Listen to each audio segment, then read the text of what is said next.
성부와 성자와 성령의 이름으로 아멘. 은총이 가득하신 마리아님 기뻐하소서.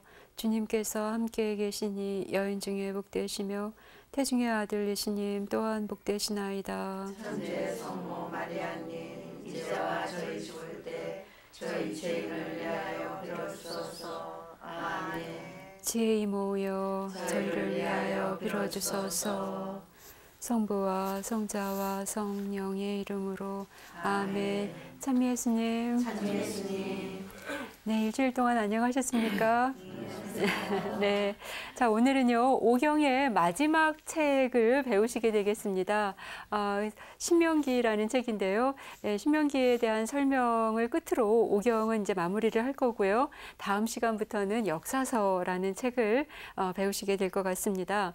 자, 요 신명기라는 책은요, 사실 그 구약 신학계에서 그다지 크게 주목을 받지 못하다가 한 1980년대 이후부터는요, 구약 신학의 핵심으로 이렇게 부각이 됐을 정도로 아주 중요한 책입니다. 그래서 제가 유학을 하면서도 구약 신학은 사실은 신명기 신학이다 이렇게까지 배울 정도로 굉장히 중요한 책이고요. 이유는 뭐냐면 유다인들의 의식, 이데올로기죠.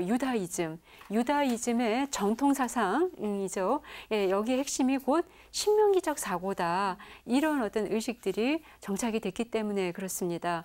그러니까 저희도 한국 사람을 이해하려면은 저희의 전통 사상을 아는 게 굉장히 중요하다고 하죠. 그래서 뭐 충이라던가 효라든가 뭐 이런 개념들을 서양인들이 참 이해하기 어려워하거든요. 예, 그런데 이제 저희나 아니면 일본 사람들이나 또 사실 일본의 영향을 또 저희가 많이 받아서 이 충효 사상이 좀 정립이 된 것도 있고 그러는데 아무튼 저희를 이해하려면 저희의 전통 사상, 충효 사상을 알아야 하듯이 유다인들을 제대로 이해하려면 그들의 전통 사상, 신명기적 사고를 잘 이렇게 아셔야만 된다라는 그런 차원에서 굉장히 부각받게 된 그런 어떤 책이라고 보시면 되겠습니다. 자, 명칭을 먼저 한번 저희가 살펴보겠는데요. 자, 히브리 말로는요, 엘레 핫데바림 이라고 하는데요. 요거는 무슨 뜻이냐면 이것들은 말씀들이다라는 뜻입니다. 그러니까 지금 그 신명기를 보시면요, 모세의 유언으로 되어 있습니다. 모세가 이제 돌아가시기 전에 하신 그런 말씀으로 되어 있는데, 그래서 유언이 모두 3개가 제공이 되고 있는데요. 그래서 이것들은 말씀들이다라는 의미를 가지고 있고, 단순히 유언뿐만이 아니라 마지막의 사건들, 이제 그 가나안 땅에 들어가기 직전에 어떤 사건들을 다 이렇게 설명하고 있다라는 차원에서도 이 말씀이라는 말은 상통한다라고 보여집니다.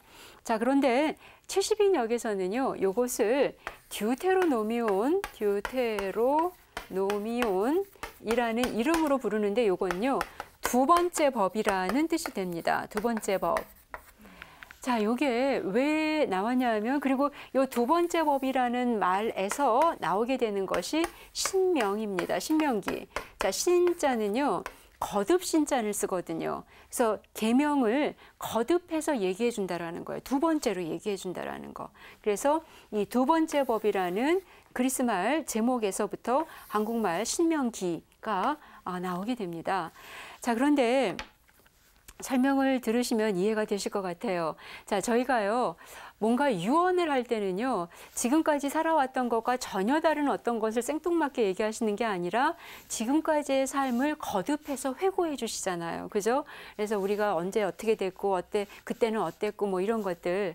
자, 그래서 모세의 일대기부터 그 어떤 출생부터 나오게 된 이야기가 탈출기부터의 이야기인데요. 그래서 모세의 유언인 신명기는 탈출기부터의 이야기를 거듭해서 회고해주고 있다고 보시면 되고요. 특별히 탈출기, 레위기, 민수기는 모두가 다 법전이었습니다. 그래서 이 법전을 다시 한번 소개해주는 또 다른 법전이다. 그래서 두 번째 법이다. 이렇게 말씀을 드릴 수 있는 겁니다. 지난 시간에요, 제가 민수기 들어가기 이전에 모세오경에 등장하는 법전들을 소개해 드렸는데요. 신명기 법전이라는 책이 신명기 12장부터 26장에 해당된다고 말씀드렸거든요. 자, 요 신명기 법전은 가장 먼저 만들어졌다라고 저희가 추정하고 있는 계약 법전의 수정 증보 확보판이라고 말씀드렸어요. 그러니까 아주 후대에 맞게끔 요것을 재해석하는 건데요. 요 재해석하는 요 법이 겉으로는 어떻게 포장이 되어 있냐면 모세가 유언하는 것처럼 포장되어서 저희들에게 전달되고 있다고 보시면 되겠습니다. 자, 그래서 이제 이 두 번째 법이라는 이런 제목을 가지고 있고요. 구조와 간추린 내용을 말씀드리면은요, 크게 보면은 유언이 3개가 등장하는데요. 첫 번째 유언이 1장 1절에서 4장 43절, 두 번째 연설 4장 44절부터 28장 69절, 세 번째 연설 29장부터 30장, 그 다음에 부록으로 31장부터 34장 이렇게 되어 있습니다. 자, 요 신명기는요, 저희가 다음 주부터 보시게 될 그 역사서와 연결되어 있는데요. 성서 안에 역사서가 신명기계 역사서라는 책이 있어요. 요 신명기계 역사서는 신명기라는 요 책의 계통으로 신명기 스타일로 역사서를 적었다라는 게 신명기계 역사서입니다. 근데 요 신명기계 역사서의 특징들을 보면은 항상 마지막에 부록을 가지고 있습니다. 지금 신명기에서도 지금 31장, 34장 요 내용이 부록으로 되어 있는데요. 그래서 많은 분들이 이런 생각을 하실 것 같아요. 신명기에서도 부록이 나오고 신명기계 역사서, 즉 여호수아기라든가 판관기라든가 이런 책에서도 부록이 나오는데 부록은 좀 덜 중요한 건가 보다. 그래서 중요한 얘기 끝나고 그냥 부록으로 그냥 나중에 첨가된 건가 보다. 이렇게 생각하실 수 있는데 사실 그렇지 않습니다. 예, 왜냐하면 성서 저자들은 어떻게 하면 하느님이 살아계신 분이시고 그분이 모든 것을 주관하시는 전권자이시며 그러므로 하느님을 놓치지 말고 살아야 되는지 요것을 아주 목이 터져라 외치고 있는 게 성서잖아요. 그죠? 근데 거기에 필요하다고 생각되는 것을 여러 책들과 문헌들과 자료들과 이런 데에서 내 가지고 와서 신명기라는 책을 만드는 거거든요. 근데 이렇게 다 끄집어내서 이렇게 지금 하나의 어떤 책을 완성했지만 지금 요거는 어디에 지금 삽입을 해야 될지 모르겠어서 남아있는 게 있다라는 거예요. 근데 그냥 버리기에는, 그냥 놓치기에는 너무나 소중한 내용이어서 요걸 부록으로라도 제시를 해야 되겠다. 이래서 완성되는 것이 부록 부분입니다. 그래서 중요하지 않아서 부록이 되는 게 아니라 어떤 부분에 편집되는 것이 가장 좋을지 그 자리가 마땅하지 않아서 그냥 이렇게 뒤로 빠졌을 뿐이지 너무나 중요해서 요렇게라도 제시를 해야 되겠다라고 들어오게 된 부분이라서 중요하다고 느끼시면 될 것 같습니다. 자, 이렇게 신명기라는 책은 여러 법전들로 되어 있지만 겉으로의 포장은 3번의 모세의 유언, 모세의 연설, 마지막에 하는 연설로 이렇게 제시되어 있다고 보시면 되겠습니다. 요 신명기라는 책은요, 앞에 있는 민수기와 뒤에 나오는 여호수아기와 이렇게 연결되어 있는데요. 민수기의 마지막 부분은 모압에서 이야기로 마무리가 됐었거든요. 예, 근데 신명기는 뭐냐 하면 모압에서 주어진 모세의 유언입니다. 모압이라는 지정학적 위치 안에서 서로 연결이 되어 있는 거고요. 그 다음에 뒤에 나오는 여호수아기와는 어떻게 연결되냐 하면 신명기에서 여호수아에게 계승을 해요. 그래서 모세는 아무튼 그 약속의 땅에 들어가지 못하죠. 그 해방의 땅에 들어가지 못한 채 이제 죽게 되는데요. 아무튼 그 땅을 차지하는 이 엄청난 업적을 이제 여호수아에게 넘기는 장면이 나오는데 이제 그러면서 그 다음엔 여호수아기가 시작이 됩니다. 그래서 아주 적절하게 이렇게 배치가 된 것을 볼 수가 있습니다. 자, 신명기라는 이 책의 특징을 지금 어느 정도는 말씀을 드렸는데 조금 더 자세하게 설명을 드리겠습니다. 첫 번째는 결어로서의 결어로서의 기능을 가지고 있다라고 보시면 되는데, 그래서 유언이 지금까지의 삶을 쭉 정리하는 그런 기능을 가지고 있듯이 신명기는 창세기부터 시작된 모세오경 전체를 마무리하는, 결론 다시 한번 되짚어 보면서 마무리하는 이제 그런 역할을 하고 있다라고 보여지는데요. 보면은 이제 뭐 다들 아시다시피 반역하는 이스라엘의 모습이 많이 언급이 됩니다. 늘 하느님을 잊어버리고 이제 잊은 채 생활을 하고 오히려 다른 주님을 섬기려고 하고 이제 이런 모습들이 이제 유언을 통해서 이제 고발이 되고 있는데 사실 이런 모습은 여러분들이 유의하셔야 되는 건 뭐냐 하면 모세가 당부한 내용이다라기보다는 이 신명기가 완성되기까지 이스라엘의 역사를 잘 알고 있는 이 저자가 알고 있는 이스라엘의 민족성이라는 거예요. 그러니까 모세 혼자 체험해서 그래 우리가 이러니 이제 이런 유언을 내가 해야 되겠어 이렇게 보신다기보다는요. 이 신명기라는 후대에 만들어진 이 책이 이제 형성될 때 이 저자가 알고 있는 그 이스라엘의 그 아주 대대로 자기네들의 모습이다. 이런 모습들이 반영되었다라고 보시면 될 것 같다라는 겁니다. 자, 이래서 성서를 읽으실 때 가장 중요한 어떤 그 포인트 중에 하나를 제가 소개를 해드려야 될 것 같은데요. 성서가 이야기하는 극중 내용에 집중하시기보다는 이것이 만들어지는 문헌의 자리에 집중하실 필요가 있습니다. 지금 모세의 유언에서 고발되거나 당부되거나 이런 것들은 단순히 그 정착되기 이전 고대인들에게만 해당되는 것이 아니라 모세라는 인물을 가지고 와서 이 책을 만들 때 그 당시의 독자들에게 했었던 지금까지 어떤 그들의 어떤 의식 이런 것들이 다 들어가 있는 내용이라고 보시면 되겠다는 거죠. 그래서 반역하는 이스라엘의 모습이 광야 때만 있었던 것이 아니라 이 책이 만들어지는 그 후대까지 지속되었었고 이것을 광야의 이스라엘 민족들에게 투사함으로써 이야기하고 있을 뿐이라는 겁니다. 이 부분이 중요하기 때문에 제가 조금 그 예를 들겠는데요. 제 책 성경여행 스케치라는 부분에서 많이 강조하고 있는 부분입니다. 그 책에서는 그 책을 쓸 때 한국에서 가장 많이 보셨던 드라마가 주몽이라는 드라마였었어요. 그래서 이제 그 당시에 이제 제가 책을 쓸 때 이제 시청률이 많이 나왔던 거기 때문에 그 주몽이라는 드라마 얘기를 하고 있는데요. 이렇습니다. 우리가 이렇게 시청률이 많다라는 건 뭐죠? 그만큼 이 사회가 공감하고 많은 부분에서 아무튼 납득을 했었다라는 거잖아요. 자, 그런데 우리가 공감하면서 열광했던 주몽의 모습은 사실은 실제 주몽과는 굉장히 다른 이미지일 수 있다라는 거죠. 실제 주몽은 너무 옛날 사람이라서 지금 우리가 공감하기에는 너무나 조금 이렇게 전적으로 공감하기엔 좀 다른 모습을 가지고 있는 그 당시의 영웅일 수 있습니다. 그런데 저희가 공감한 이 시대의 영웅으로서 저희는 주목을 했었던 것인데 왜냐하면은 이제 이렇게 보시면 됩니다. 이 드라마가 만들어질 무렵에 있었던 여러 가지 대한민국의 사회상을 PD분과 무슨 시나리오 작가분과 여러 관계자분들이 제대로 읽어내시는 겁니다. 특별히 이제 그 시대를 지도자의 부재라고 저희가 봤었던 거겠죠. 정말 정의로움이 실종된 사회, 거기에서 누군가는 그래도 그런 어떤 카리스마적인 어떤 리더십을 보여줘야 되는데 그런 것들도 또한 없는 사회. 자, 이 상황에서 우리가 염원하는 사회의 모습을 잘 담아서 그래서 근데 인물만 주몽이라는 인물을 데리고 왔을 뿐입니다. 그래서 우리가 열광한 주몽과 실제 주몽은 다를 수밖에 없고 이 주몽을 보면서 주몽이 저랬구나, 저래서 좋은 어떤 평가를 받았구나. 자, 이런 것들은 2007년 대한민국이라는 이 사회를 전제하지 않으면 사실은 이해하기가 굉장히 어려운 그런 작품이라고 보시면 되겠습니다. 정서도 똑같습니다. 정서도 모세 때 쓰여지는 게 아니거든요.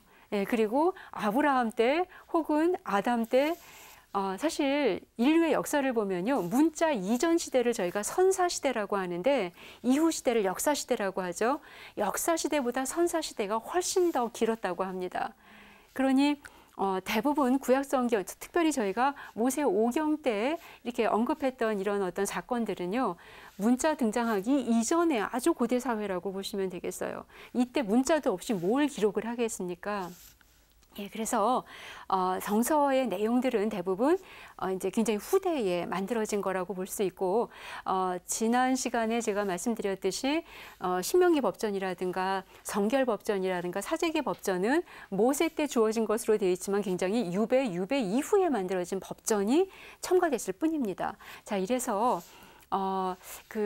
저희가 주목해야 되는 것은 요 문헌이 만들어질 당시에 저자는 어떤 식으로 이스라엘을 이해했는지, 이스라엘과 하느님과의 관계를 이해했는지 보셔야 된다는 거고요. 그래서 모세의 유언을 통해서 회고된 이스라엘의 모습은 이 저자가 만들어내는 요 문헌이 만들어질 당시에 회고된 모습이 반영된 것이다. 이렇게 보시면 되겠다라는 겁니다. 자, 그래서 문헌의 자리에 주목하셔야 된다는 거. 이거는 구약 시대는 말할 것도 없고요. 특별히 이제 이런 모세오경 같이 아주 고도의 문헌은 말할 것도 없고 신약 성경도 마찬가지입니다. 신약 성경도 한 가지 사건에 대해서 각각의 공동체는 다른 보도를 하고 있거든요.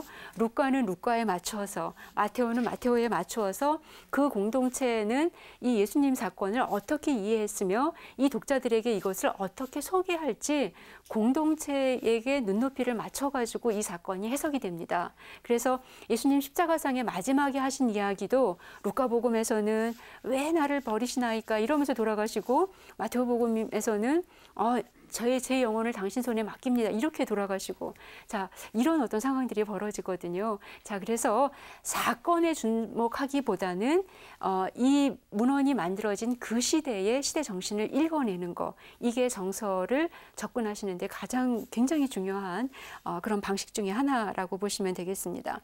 자, 그래서 이렇게 어떤 결어적인 모습, 형태를 띠고 있고 결어적 기능을 하고 있는데, 자, 요거는 그때까지의 이스라엘 모습에 대한 결론이다. 이렇게 보시면 되겠다는 거고요. 두 번째 특징은 설교체로 법규를 만들어서 제시하고 있다는 건데요. 법규 그러면 법조문으로 돼 있잖아요. 그런데 십계명에서는 신명기에서는 굉장히 놀랍게도 설교로 법을 전하고 있다는 거예요. 그래서 이제 이것도 조금 의아해 하실 수 있는데요.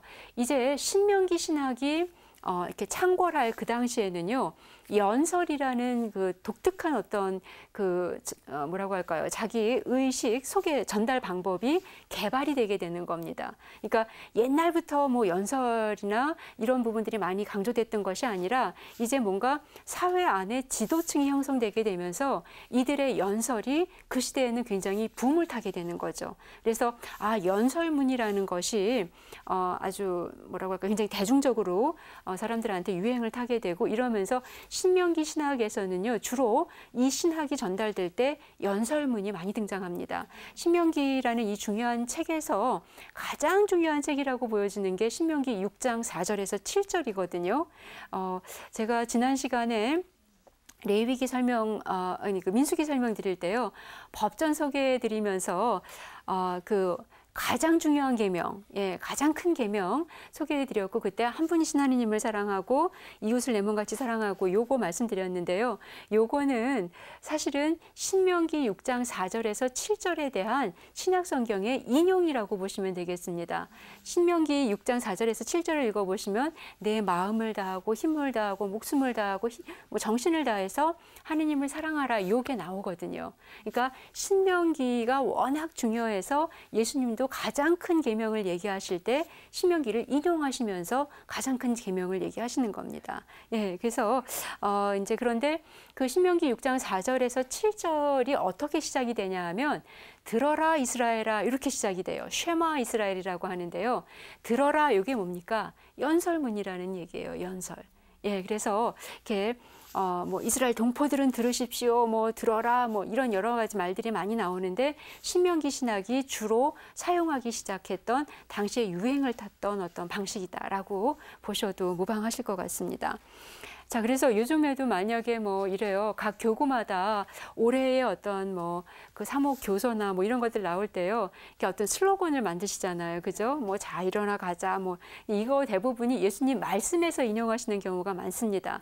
연설이나 말씀이 주시는 현장성 때문에 아주 뭐라고 할까, 현장감, 이런 것 때문에 그냥 어떤 일반적인 평서문보다 연설문이나 예수님 말씀에서 따가지고 왔을 때 굉장히 슬로건으로서의 어떤 기능을 아주 10분 발휘하는 모습을 볼 수가 있는데요. 이것이 이제 아무튼 연설문이 가지는 미덕이라고 보시면 되겠죠.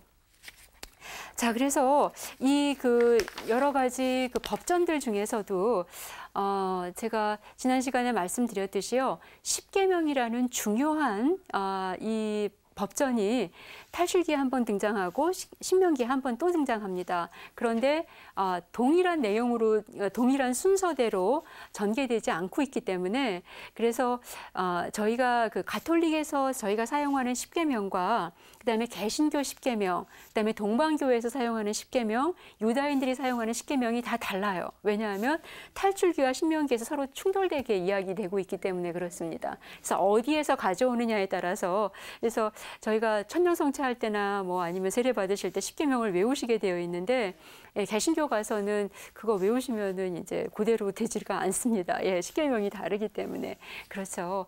자, 그래서 제가 지금 신명기를 설명드리면서 실제 사건에 대한 보도라고 보기는 어렵습니다. 그 이후에 문헌이 만들어지는 그 시대 상황이 반영된 겁니다. 이런 말씀을 하나 드렸고 또 정서에는 한 가지 사건에 대해서 두 가지, 세 가지 충돌되는 이야기들도 발생합니다. 이런 말씀을 드렸거든요. 예, 그래서 이 부분을 조금 정리하는 차원에서 제가 그 성경의 무류성에 대한 이야기를 종합적으로 좀 말씀을 드리겠습니다. 정서를 연구하시고 공부하시는데 가장 중요한 내용이 되겠습니다. 그래서 오늘 무류성에 대한 말씀을 드리겠는데, 자, 무류라는 말이 뭐죠? 오류가 없다라는 겁니다. 오류가 하나도 없이 완벽하게 제시되어 있다. 이래서 이제 성경은 무류하다라고 저희가 고백하고 있는데, 아까 말씀드린 거에 의하면 십계명이 탈출기 있게 맞는지 신명기 있게 맞는지 이게 조금 사실은 이게 오류가 없다라고 얘기하기에는 조금 찜찜한 마음이 듭니다. 그죠? 그리고 또 모세가 직접 한 그런 이야기라고 보기에는 그걸 주장하기 좀 어렵습니다. 이런 얘기를 드렸을 때도 또한 성서 말씀은 다 사건에 대한 실제 사건에 대한 보도라고 들었는데 그게 진리가 아니라는 얘기인가 진실이 아니라는 얘기인가 이런 것에 대한 또 그 어떤 불편한 마음이 있으실 수가 있을 것 같은데요. 자, 일단 성경이라는 이 책이 가지고 있는 특징을 제가 세 가지 정의를 통해서 말씀을 드리고자 합니다. 성경이 어떤 책이냐? 모두 세 가지 내용을 담고 있다는 건데요. 첫 번째, 성경은 하느님의 말씀입니다. 하느님의 말씀. 이건 다 너무나 잘 아시는 거죠. 그죠? 근데 문제는 하느님이 육성으로 뭔가를 말씀하셔가지고 그거를 적게 하신다거나 받아쓰게 하게 하신다거나 아니면 다 적어가지고 주신다거나 이런 일은 없었다라는 거예요. 그러니 잘 들리지 않는 그분의 말씀이 어떻게 인간에게 전달되었을까? 두 번째는요. 인간 저자가 기록하게 하셨다라는 거예요. 당신이 기록해서 주신 게 아니라 당신의 말씀을 특정 저자들을 선별하셨다라는 것이고 그들로 하여금 기록하게 했다라는 겁니다. 자, 그러면 인간 저자들은 이제 누구냐 하면 아무나 저자가 될 수 있는 게 아니라 하느님의 즉 성령의 영감을 받았다라는 겁니다. 즉 하느님의 감도를 통해서 이것을 기록했다라는 거예요. 자, 그래서 세상에서 보면은요, 하느님의 말씀이다라고 이렇게 추정되는 책들이 굉장히 많이 있었습니다. 굉장히 많이 있었는데 유다교건, 저희 그리스도교건, 그리고 저희 가톨릭이나 혹은 개신교나 다 선별을 하는 거예요. 이 많은 책들 중에서 도대체 하느님이 성령의 영감을 주셔서 당신 말씀을 기록하게 한 책이 어떤 책인지. 자, 그래서 저희는 구약 성경 모두 46권만, 요 46권만 그 당시에 이렇게 출판이 되거나 그랬던 게 아니었었습니다. 다른 책들도 굉장히 많았거든요. 그런데 46권만 교회가 결정을 하는 거죠. 요것만이 하느님께서 직접 말씀하셔서 인간 저자로 하여금 기록하게 한 책입니다. 나머지는 하느님 말씀이 아니라 그냥 인간 혼자서 기록한 겁니다. 이렇게 보는 거예요. 그래서 이제 이런 책들을 저희가 외경이라고 하죠. 개신교에서는 위경이라고도 합니다. 자, 그리고 신약 성경에서도 모두 27권만 성령의 영감을 받은 인간 저자가 하느님 말씀을 기록했다. 27권만 그 사건이 발생했다. 이렇게 보는 겁니다. 자, 그래서 저희가 이제 경전과 경전 외의 외경들 혹은 또 위경들 이런 구분이 있게 되는데요. 자, 그러면 여기서 문제가 되는 건 뭐냐면요. 인간 저자가 기록했다라는 겁니다. 인간 저자가 기록을 할 때 하느님의 영감을 받는데 이때 영감을 받으신다라는 어떤 상황에서 그냥 많은 분들이 이렇게 막 상본에 보면은 아니면 어떤 그 성화나 이런 데 보면은 하늘로부터 빛이 쫙 내려와 가지고 거기에 이제 뭔가 탈원 상태에서 뭔가를 막 이렇게 기록하시는 이런 모습들이 나와 있는데 자, 요거는 아무튼 상징적인 어떤 그림이라고 보시면 되겠습니다. 저희가 이야기하는 신앙은요. 이렇게 뭐라고 할까요? 정신줄 놓게 하는 신앙이 아닙니다. 네. 그 많은 분들이요, 신앙 그러면은 아주 그냥 달콤하고 너무 초월적인 어떤 그런 빛과 뭐 아무튼 그런 천상적인 분위기 때문에 너무나 이렇게 좀 즐거워하고 아주 감미롭고 뭐 이런 어떤 체험들을 얘기를 하시죠. 예, 그런데 그런 걸 강조하다 보니까 이게 뭔가 약간 그 이성적이지 않은 부분들, 좀 너무 감성적이고 너무 좀 이렇게 비현실적이고 비과학적이고 이런 게 신앙 체험인 줄 아시고 착각하시는 경우가 많은 거예요. 예, 그런데 우리 아버님들은 아마 잘 아실 것 같아요. 어머님들도 잘 아실래나? 예, 아버님들이요, 이렇게 약주 한잔 하시면은 약간 정신줄 놓으실 때 기분이 참 좋으시다고 그러시죠. 예, 그래서 이렇게 막 너무 속상하실 때 너무 기분이 안 좋으니까 기분을 조금이라도 좀 순간적으로라도 좋게 하시기 위해서 이렇게 약주를 하시거나 이러는 것들을 이렇게 들었습니다. 예, 그래서 근데 언제 기분이 무지 좋아지고 감미롭고 달콤하고 막 이러냐 하면 정신줄 약간 놓을 때 그렇거든요. 예, 그런데 저희 성경은요, 어떤 그런 탈원 상태에서 뭔가를 하는 게 아니라 그래서 저희를 반이성주의라고 보지 않습니다. 꼰뜨라 라시오. 자, 라시오라는 말이 이성입니다. 이성. 뭔가 이론적으로 저희가 지성을 사용하는 거죠. 꼰뜨라라는 말은요, 반이라는 거예요. 그래서 저희 종교는 반이성주의가 아닙니다. 그러니까 머리를 쓰고 뭐 이래서 그냥 그런 것들 다 반대하면서 감성과 뭐 초월적인 감각과 뭐 이런 분위기와 이런 종교가 아니라는 거예요. 반이성주의가 아니라 초이성주의입니다. 수페르라시오예요. 수페르라시오라는 건 뭐냐면 이성을 넘어서는 어떤 부분까지도 있다라는 거예요. 인간이 아무리 지성을 사용하고 아무리 아주 뭐 자기 딴에는 아무튼 최고의 어떤 성공할 수 있는 여러 가지 지략들을 세운다 하더라도 하느님은 이 지성과 이성을 넘어서 존재하는 분이라는 겁니다. 그래서 그 영역까지 우리 힘으로 할 수 없는 그 영역까지 하느님과의 합의를 통해서 하느님의 도우심을 통해서 우리가 이제 하루하루 살게끔 하는 이제 이런 어떤 계약을 맺는 이런 관계성으로 살아가는 게 저희 신앙인 거죠. 그래서 요번에 저희가 신앙의 해를 이제 바티칸에서 설정을 하시고 저희가 신앙의 해를 지내고 있는데 특별히 제13차 세계 대의원 주교회의가 있었거든요. 이제 2012년 10월에 있었습니다. 근데 요때 주교님들과 그다음에 교황님께서 강조하신 부분이 뭐냐면요. 신앙과 과학의 연대성입니다.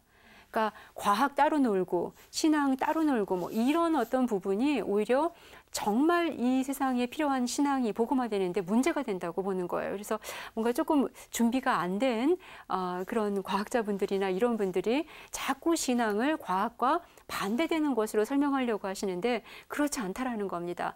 충분히 대화하고 충분히 함께 공존하면서 상생할 수 있는, 더군다나 저희 신학적인 어떤 의미에서 본다면 모든 과학의 발달은 하느님의 은총과 하느님이 함께 하실 때만 주어지는 은총이 그런 결과물이거든요. 그래서 신앙과 과학, 특별히 신학과 과학에 대해서 굉장히 집중적으로 그 대의원회를 진행을 하셨습니다.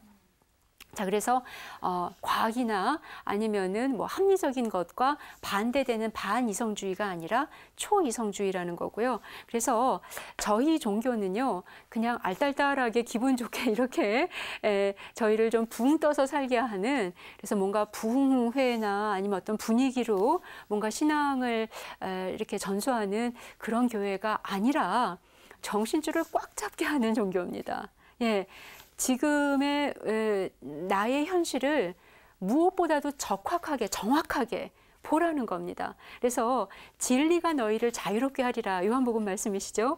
예, 근데 여기에 보면요. 진리라는 말이 뭐냐 하면 현실이라는 거예요. 현실을 제대로 읽을 때 우리가 자유로워진다라는 겁니다. 그리고 이 현실을 제대로 읽을 때 대부분 느껴지시는 건 뭐냐 하면 내가 할 수 있는 일은 극히 적겠구나. 하느님이 도와주시지 않는다면 뭐 아무것도 할 수가 없겠구나.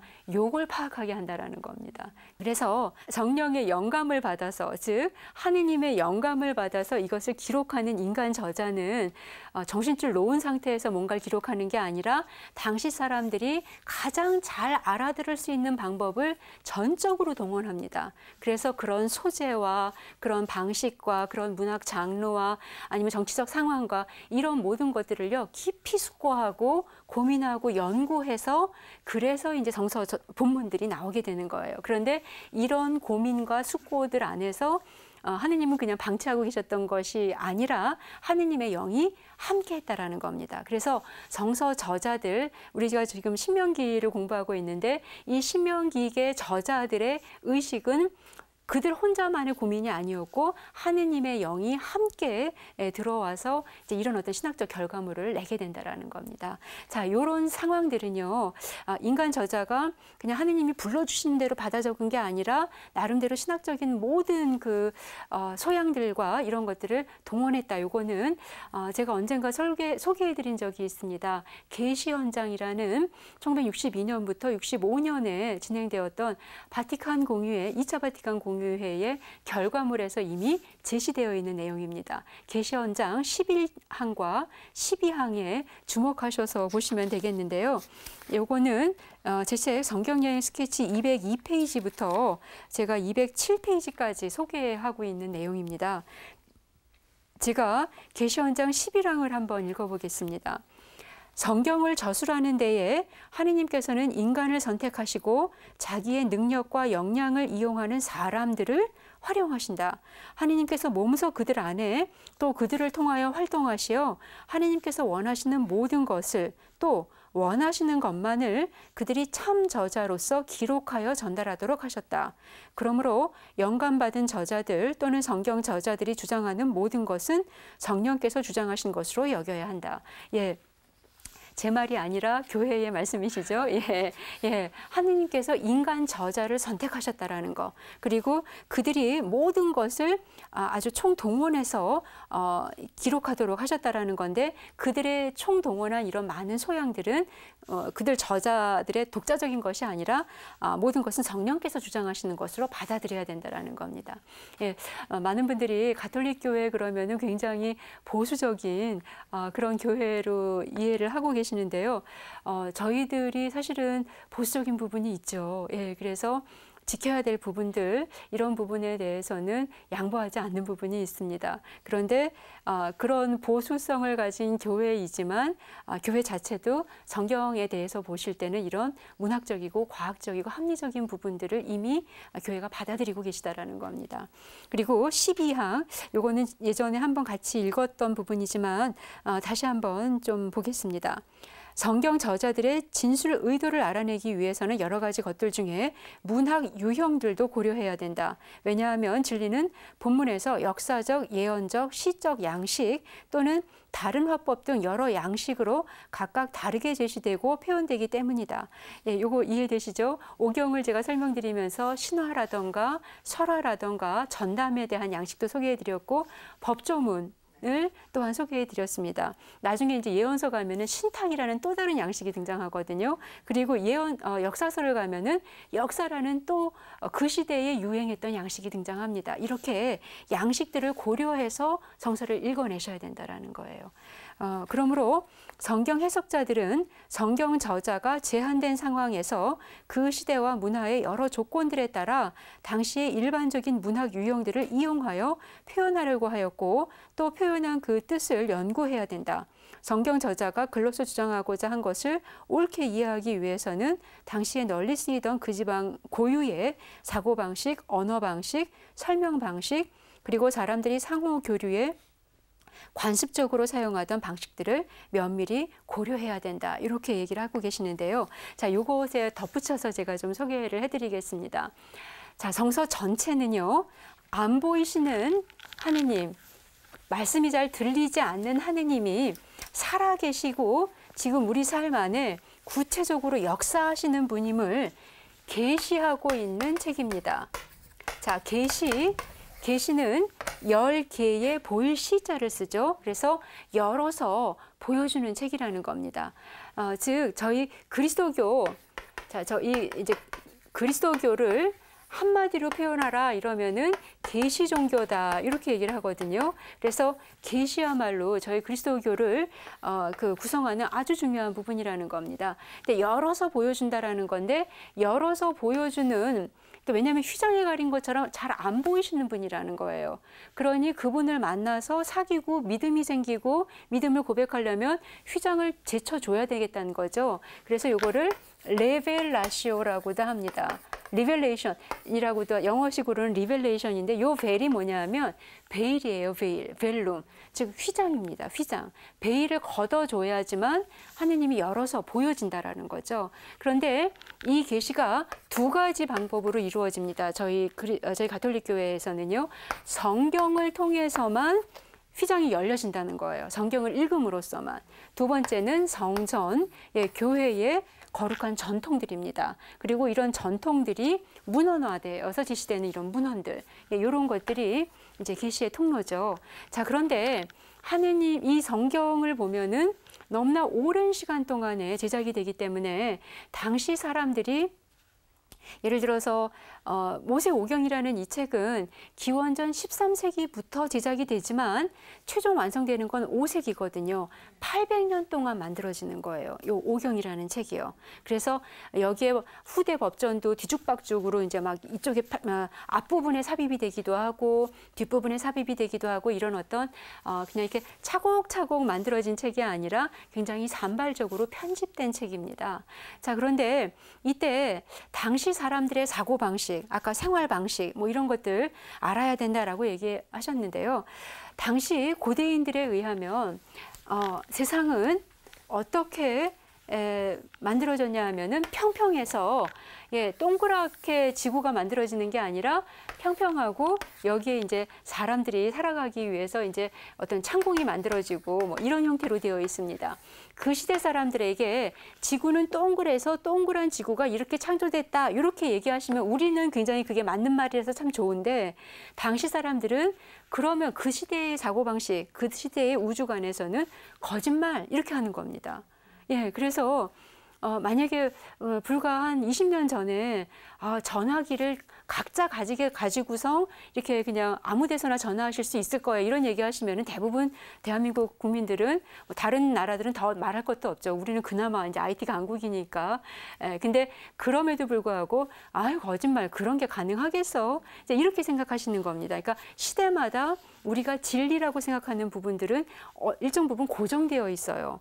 그래서 그 시대 사람들에게 하느님이 이런 분이시다, 하느님이 세상을 창조하셨다, 이걸 얘기하기 위해서는 그 시대의 통념을 그대로 가지고 오셔서 쓴다라는 겁니다. 그리고 만약에 뭐 윤리관들, 당시에는요 돈이 많으면은 그것은 아주 고대인들, 구약의 아주 초기 전승들에 의하면 하느님이 열심히 산 사람에게 주는 결과로서 주어지는 게 부였습니다. 부와 명예. 그런데 당시에는요 결혼을 할 때 지참금이 굉장히 많이 소요가 돼요. 그래서 십계명 설명드릴 때 제가 남의 아내를 탐내지 말라, 남의 재물을 탐내지 말라.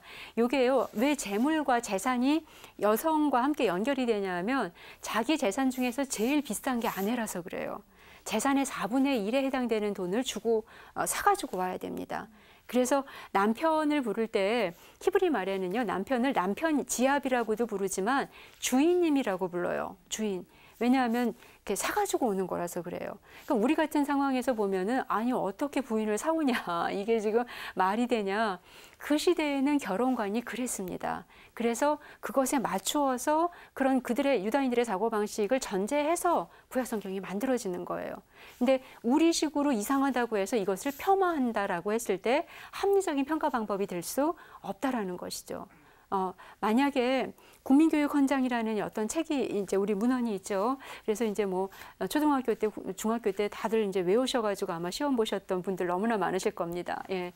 그런데 거기에 보면은 우리는 민족 중흥의 역사적 사명을 띠고 이 땅에 태어났다. 조국의 얼을 되살리고 뭐 막 이러면서 이렇게 나오거든요. 민족 중흥의 역사적 사명 띠시고 태어나셔서 사명을 완수하셨는지요? 예. 지금 젊은이들이 본다면 참 이해하기 어려운, 근데 이것을 끊임없이 세뇌를 시켰던 것이거든요. 예, 근데 이게 뭐냐면요. 그럼 우리 젊은이들이 국민교육헌장을 만약에 폄하한다고 했을 때 저희가 그다지 기쁘게 느껴지지 않을 겁니다. 이 문헌은 60년대, 50년대, 70년대 당시의 시대적인 배경이 설명되어야지만 제대로 이해되어지는 문헌이거든요. 성경도 마찬가지라는 거예요. 지금 불과 몇십 년 전에도 이런 해석이 필요한데 하물며 몇천 년 전에 만들어진 그 당시의 윤리관, 그 당시의 전쟁관, 만약에 성서도 보면은요.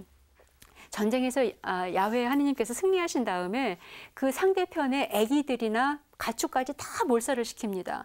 그럼 우리로서는 이해하기 어려워요. 어떻게 애기들까지 죽이고 여자들, 부녀자들과 애기들을 죽이냐. 근데 당시에는 어떤 의식이 있었냐면 하느님 말고 다른 신을 섬겼을 때 그 신 때문에 주변 전체가 부정을 탔다고 보는 거예요. 그래서 부정 탄 게 숟가락 하나만이라도 우리 공동체에 들어오면 우리 공동체도 역시 부정을 탄다라는 이런 의식이 당시에서는 일반적인 상식이었습니다. 그러니 아기들을 다 죽이는 일들이 벌어지는 거죠. 그러니까 우리 식으로 당시에 여러 가지 관습들이라던가 시대 정신을 그냥 우리 식으로 요리할 수는, 평가할 수는 없다라는 겁니다.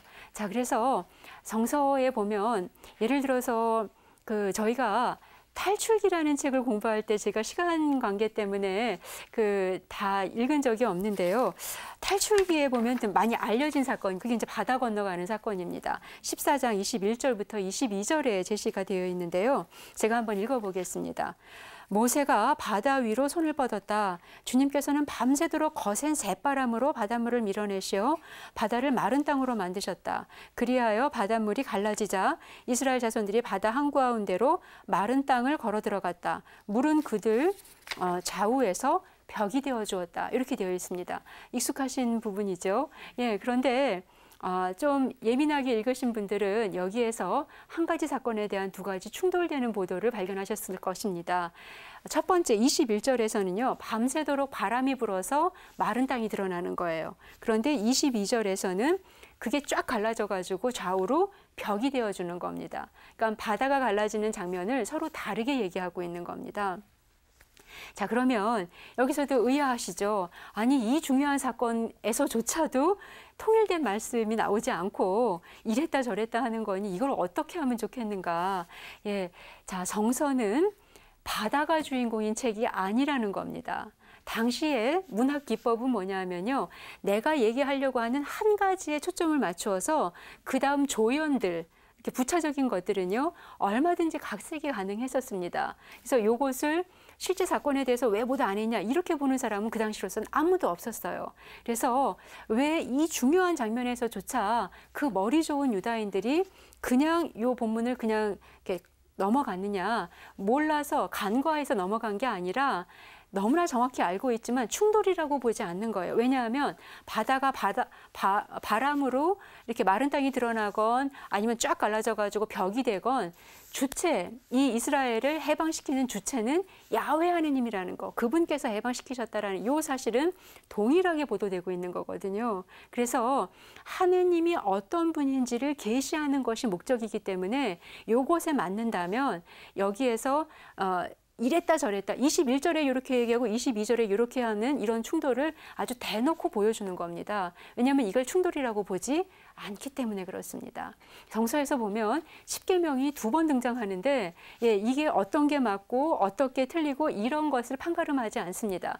충분히 이 중요한 법전이 2번 나온다는 거 알고 있고 충돌된다라는 거 알고 있지만 이 십계명의 핵심은 하느님과 인간의 관계를 풀어내기 위한 어떤 장치들이라는 거, 여기에서는 요만큼도 오류가 없기 때문에 겉으로 봤을 때는 서로 충돌되니까 오류 같지만 사실은 하느님을 계시한다라는 측면에서는 전혀 오류가 없기 때문에 그냥 내버려 두는 겁니다. 사실 구약 성경과 신약 성경을 보시면 이런 어떤 충돌되는 보도들, 뭔가 비합리적인 내용들, 비과학적인 내용들, 비윤리적인 내용들 찾아보시면 한 8, 90%의 내용을 발견하실 수가 있어요. 자, 그런데 이 기가 막힌 책이 저희들에게 구원인 이유는요, 이런 충돌들을 그냥 뭐 대충 무마하고 있기 때문이 아니라 그런 것이 중요한 게 아니라 하느님이 어떤 분이시고, 즉 그분이 세상을 창조하셨다는 거, 그분이 역사의 주인이시라는 거, 그분이 구원자고 해방자시라는 거,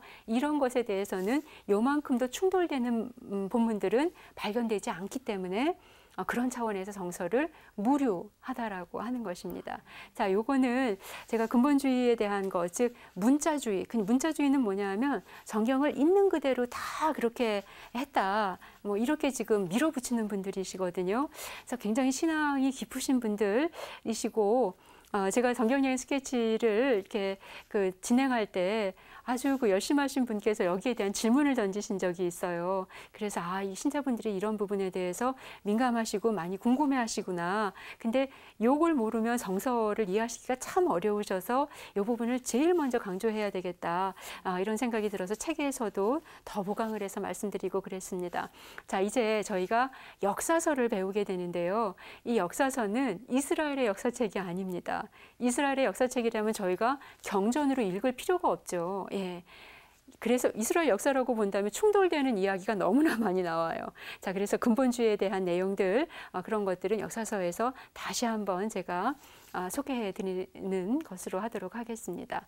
자, 신명기라는 책에서 결어 부분이지만 요 결어는 모세 당시의 이야기가 아니라 후대의 상황이 반영된 거라는 거, 그리고 여러 법규들이 나오는데 여기서도 충돌되는 문제들이 나왔을 때 이거는 성서 자체의 제작이 그런 과정을 통해서 이루어졌다라는 거, 그래서 충돌됐다라고 보시기 어렵다라는 거, 그런 부분 말씀드렸습니다. 마치도록 하겠습니다. 성부와 성자와 성령의 이름으로 아멘. 영광이 성부와 성자와 성령께 처음과 같이 이제 항상 영원히 아멘. 성부와 성자와 성령의 이름으로 아멘. 수고하셨습니다.